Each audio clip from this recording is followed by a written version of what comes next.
వీక్షకులందరికీ నమస్కారం. ఆగస్టు 16వ తారీఖు వరలక్ష్మీ వ్రతము. పౌర్ణానికి ముందు వచ్చేటువంటి ఈ శుక్రవారాన్ని వరలక్ష్మీ వ్రతంగా చేసుకుంటాం. అయితే ఆ రోజుకే మరొక ముఖ్యమైనటువంటి ప్రాధాన్యత ఉన్నది. సింహ సంక్రమణం జరుగుతూ ఉన్నది. సూర్యుడు ఇప్పటివరకు కర్కాటక రాశి యందు సంక్రమణం చేస్తూ ఉంటే, అనగా కర్కాటక రాశి యందు సంచారం చేస్తూ ఉంటే, ఈ 16వ తారీఖు నుండి సింహరాశిలోకి ఆయన సంక్రమణం చేయబోతూ ఉన్నారు.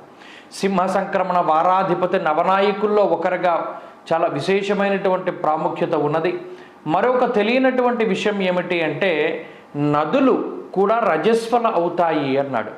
ఈ కర్కాటక సంక్రమణం సింహ సంక్రమణం జరిగేటువంటి రోజుల మధ్యలో నదులన్నీ కూడా రజస్వల అవుతాయి. కాబట్టి వేసవి కాలంలో ఎండిపోయేటువంటి నదులు ఏవైతే ఉన్నాయో ఆ నదుల్లో ఈ నెల రోజుల్లోనూ స్నానాలు చేయొద్దన్నారు. ఇక్కడ చాలా ముఖ్యమైనటువంటి విషయాన్ని దృష్టిలో పెట్టుకోండి. మన పూర్వపు ఋషుల తాలూకు మేధస్సు ఎంత గొప్పది అనేటువంటిది మనకు అర్థమవుతుంది. కేవలం వర్షాకాలంలోనే ఉంటాయి కొన్ని నదులు, వేసవకాలంలో కనబడవు. అటువంటి నదులన్నీ కూడా రజస్వల అవుతాయి అన్నారు. ఇక్కడ ఆ మాట మాట్లాడడం అనేటువంటిది పక్కన పెడితే, వారి యొక్క మేధస్సు ఎలా పనిచేస్తోంది అంటే, మనకి కర్కాటక సంక్రమణం అంటే ఆషాఢ మాసం దగ్గర నుండి విపరీతమైనటువంటి వర్షాలు పడడం అనేటువంటిది ప్రారంభమవుతాయి. నదుల్లో ఒక కొత్త నీరు వస్తుంది. వేసవకాలం, దీని ముందు ఉండేటువంటి కాలం అంతా కూడా వేసవకాలము. ఆ కాలంలో నదులన్నీ కూడా ఎండిపోతాయి. అంటే కేవలం వర్షాకాలంలో మాత్రమే కనిపించేటువంటి నదులే రజస్వలు అవుతాయి అని చెప్పారు. ఆ నదులన్నీ ఎండిపోతాయి. ఎండిపోయి ఎప్పుడైతే ఒక్కసారిగా ఈ వర్షాలు పడుతూ ఉన్నాయో, భయంకరమైనటువంటి వరదల రూపంలో ఆ నీళ్ళన్నీ కూడా ముందుకు వస్తున్నాయి. ఇప్పుడు మనం చూస్తున్నాం ప్రకృతి విపత్తులు కానీ విలయాలు కానీ ఇవన్నీ కూడా ఎందుకు సంభవిస్తున్నాయి అంటే, నదులకి అడ్డంగా, అంటే నదీ ప్రవాహం ఉండేటువంటి ప్రాంతంలో నివాసం ఏర్పాటు చేసుకోవడము, ఏదైనా ఒక నది ఎండిపోయింది, దానికి అసలు ఇంకా ఆ నది రాలేదు కదా అని చెప్పి ఆ నదీ మధ్యలో మనం ఏదైనా నివాసాలు ఏర్పాటు చేసుకోవడము, లేదా ఈ సమయాల్లో పలానా కర్కాటక సంక్రమణం సింహ సంక్రమణాల మధ్యలోనే ఆ నదుల్లో మనం ఏదైనా విహారయాత్రలు ప్రయాణాదులు చేస్తూ ఉండడం ఇత్యాది వాటి వల్ల ఏమవుతుంది, ఆకస్మికంగా అక్కడ వరదలు వస్తూ ఉన్నాయి. ఆ వరదల్లో చాలా రకాలైనటువంటి ప్రకృతి విపత్తుల కింద మనం ఇప్పుడు అవన్నీ చూస్తూ ఉన్నాం.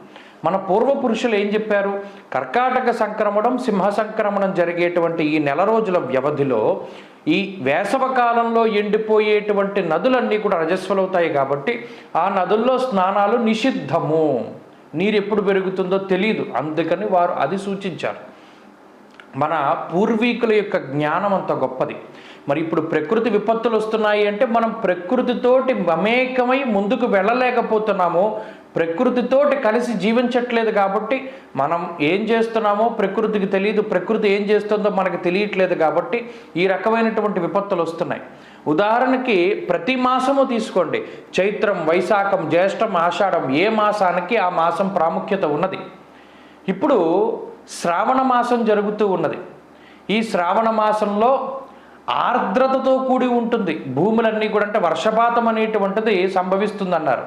అలాగే అమ్మవారి యొక్క శ్రీ సూక్తంలో మీరు గమనించండి, ఈ ఆర్ద్రతకి సంబంధించినటువంటి ఈ రూపము లేదా ఆ మంత్రాల్లో ఆర్ద్రతే లక్ష్మీదేవిగా భావించి అమ్మవారి యొక్క ఆరాధన చేస్తున్నారు.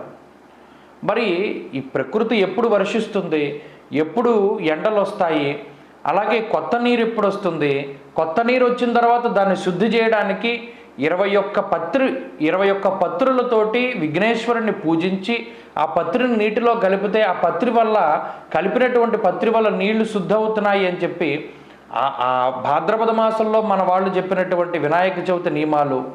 దాని తర్వాత శీతాకాలం వచ్చింది, ఏ రకమైనటువంటి తిళ్ళు తినాలి, కుడుమలే తినాలి, నీటి ఆవిరితో చేసినవి తినాలి, నూనె పదార్థాలు ఎప్పుడు తినాలి, ఎప్పుడు తినకూడదు. శ్రావణ మాసం వచ్చింది అంటే స్త్రీమూర్తులందరూ కూడా వాళ్ళ యొక్క మాంగళ్య బలాన్ని పెంచుకోవడానికై వారు చేసేటువంటి ప్రయత్నంలో భాగంగా మంగళవారాలు నోములు ఎక్కువగా ఆచరిస్తూ ఉంటారు. మిగతా స్త్రీమూర్తులకి కాళ్ళకి పసుపు రాస్తారు. పసుపు అనేటువంటిది గురుగ్రహానికి సంబంధించినటువంటి రంగు. శనగలు దానం చేస్తారు, శనగలు ఇస్తారు, శనగలు గురుడికి సంబంధించినటువంటివి ధాన్యము. అలాగే అరటిపళ్ళు చేతిలో పెడతారు, అరటిపళ్ళు అనేటువంటివి ఆ రంగు గురుడికి సంబంధించినటువంటి పసుపు. ఇవే కాక పసుపు కుంకాలు ఇస్తారు. ఇవి కాక ఎక్కువగా చామంతి పూలతోటి బంతి పూలతోటి వాళ్ళు తోరణాలు కట్టుకుంటూ ఉంటారు, పసుపు తోరణాలు కట్టుకుంటూ ఉంటారు. ఇవన్నీ గురు బలాన్ని పెంపొందించుకోవడానికి, మాంగళ్య బలాన్ని పెంపొందించుకోవడానికి చేసేటువంటి ప్రక్రియలని మనం చెబితేనే కానీ చాలామందికి తెలియదు. ఎవరైనా హిందూ ధర్మంలో కనీసం ఒక చిన్న పని చేస్తున్నారు అంటే దీనికి కొన్ని వేల సంవత్సరాల చరిత్ర ఉంది అని చెప్పగలిగేటువంటి జ్ఞానం మన దగ్గర ఉన్నప్పుడు మనం చేసేటువంటి ప్రతి చర్యని ఎవరు కూడా విమర్శించరు.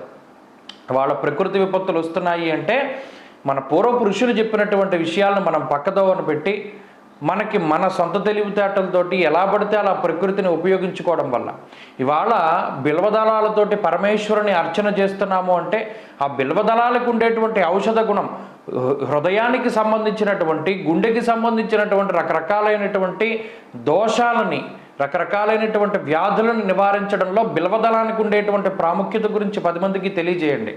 21 రకాలైన పత్రాలతో గణపతిని పూజిస్తున్నాము అంటే దానిలో ఉన్న ఆంతర్యాన్ని తెలియజేయండి. కార్తీక మాసంలో నక్తం చేస్తున్నాం, ఉపవాసాలు చేస్తున్నాం, ఆవునేతితో దీపారాధన చేస్తున్నాము అంటే ఆ మాసానికి ఉండేటువంటి ప్రాముఖ్యతని, ఆ చేయవలసినటువంటి పరిస్థితిని వివరిస్తే ఇవాళ మనం ప్రకృతి విపత్తుల్లో పడేటువంటి వాళ్ళం కాదు. దీని మీద చాలామంది చర్చ చేస్తున్నారు. అబ్బో ఈ ప్రకృతి విపత్తులు ఏంటి, లేకపోతే ఈ రకమైనటువంటి ఇబ్బందులు ఏంటి, ఈ క్రోధీనామ సంవత్సరం మీద పడేస్తున్నారు. ఇది ఉంది. దానిలో నవనాయకుల్లో 7 పాపగ్రహాలు అయినప్పటికీ ఆ విషయం పక్కన పెడితే ఇక్కడ మన సొంత తప్పిదాలు ఉన్నాయి. మనం ప్రకృతితోటి మెలిగేటువంటి విధానంలో ఎక్కడైతే లోపం ఉంటుందో దాని ద్వారా వచ్చినటువంటి దోషాలు ఇవన్నీను అనేటువంటి విషయాన్ని దృష్టిలో పెట్టుకోవాలి. కాబట్టి ఈ కర్కాటక సంక్రమణం, సింహ సంక్రమణం మధ్యలో ఏవైతే ఈ వేసవకాలంలో ఎండిపోయేటువంటి నదులు ఉన్నాయో ఆ నదుల జోలికి వెళ్ళొద్దు అని స్పష్టంగా నిర్ణయ సింధు అనేటువంటి గ్రంథంలో మన వాళ్ళు రాసిపెట్టినప్పుడు వాటికి దూరంగా ఉండడం, మనం దూరంగా ఉండవలసినటువంటిది మనం చేయవలసినటువంటి పని. కాబట్టి ఈ సింహ సంక్రమణం అనేటువంటిది ఈ 16వ తారీఖున ఏర్పడుతూ ఉన్నది. కాబట్టి ఆ సింహ సంక్రమణంలో కూడా చక్కగా విశేషంగా ఆ సంక్రమణానికి సంబంధించినటువంటి పుణ్య సమయాన్ని గుర్తుపెట్టి స్నానాదులు చేయడం ద్వారా పరిపూర్ణమైనటువంటి పరమేశ్వరానుగ్రహాన్ని పొందగలుగుతాం.